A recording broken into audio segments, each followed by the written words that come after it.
What's up guys, magandang umaga. So, unang sa lahat, magdadasal muna tayo dahil pupunta tayo ng Bulalakaw, Mindoro. So, ito na nga guys, nakasakay na nga kami sa Roro papuntang Mindoro. Galing kaming Batangas niyan.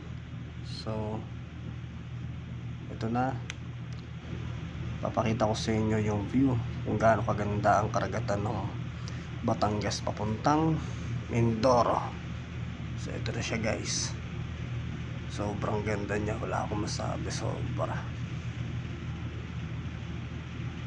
Pwede na pang TikTok.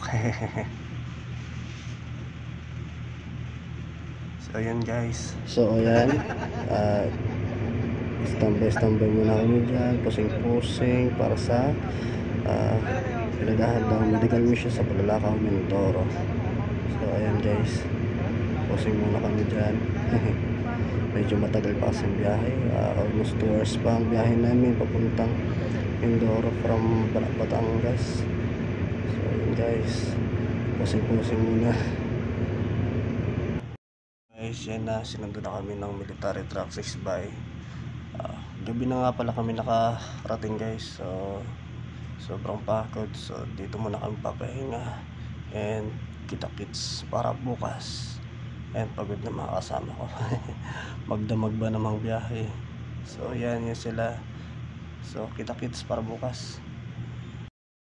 So guys, what's up, good morning. So yan na nga, umaga na kami gising. Kailangan talaga namin magising dahil magpiprepare pa kami para sa mga batang tutulungan at sa mga kapatid nating mangyan na kailangan ng attention medical. So yan nga guys, prepare muna kami para kumain, mag-almusal at magkakape, then larga na. So ayan sila doktor, si Sergeant De Luna, si Sergeant Santarens, and si Private Cuartela.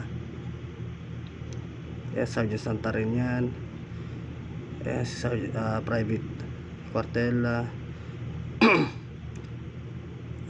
At ito ang aming team leader na si Ma'am De Leon.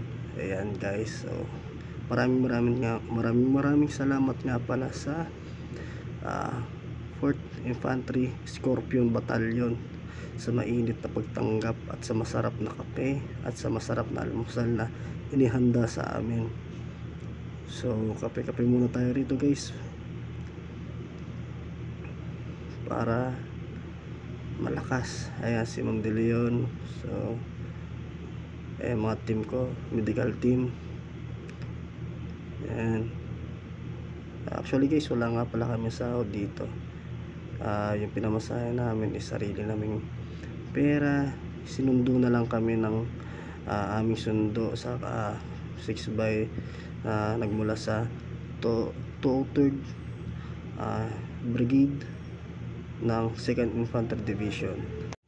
So yun nga guys, inumaga na kami ng alis dahil napasarap ang aming kwentuhan with Battalion Commander, and papunta na kami sa destination kung saan naghihintay sa amin ng mga kapatid nating mangyan.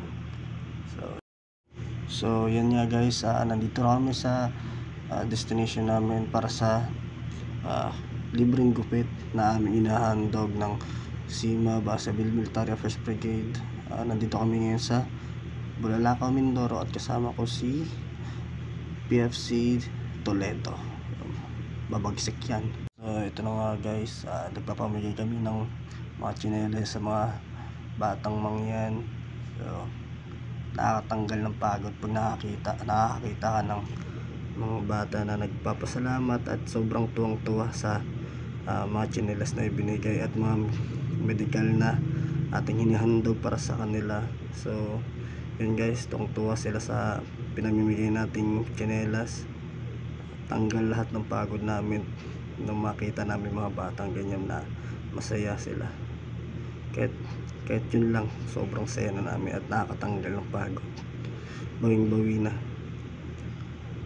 Ito na tapos ang aking mini vlog. So pakinggan muna natin ang 4th Infantry Battalion Commander na si Colonel Dago. Galing pa po silang Maynila, no, yung hirap, pagod, sakripisyo pagdating dito, kagabi, minumonitor ko sila. Gabi na sila nakarating, natagtag sila sa daan namin. No? Natulog sila, sabi namin ni EXO, dito sila matulog sa batalyon. Natulog sila sa aming mumunting tahanan at nakayanan dito sa loob ng kampo. Kinaumagahan, bumaba sila. At bukas ay babalik sila sa Maynila. Makita natin yung sakripisyo na kanilang ibinigay para man lang maitagumpay natin, maidaos itong medical mission na ito. No? Hindi po namin matatawaran yon, yung inyong sakripisyo. Hindi po. Oh, nakabawi ka na sa akin. Hindi po magtatagumpay ito kung wala kayo. Dahil sa inyo nakasalalay yung aming, sa inyo naging queue, yung aming batalyon para maipush yung medical mission na ito. Without you, hindi po talaga matutuloy yun. No? So, palakpakan po natin ang Apresco Medical Team. Of course, ayun, ang ating mga taga-Kampunang, mga namumuno ng Barangay Kampunang,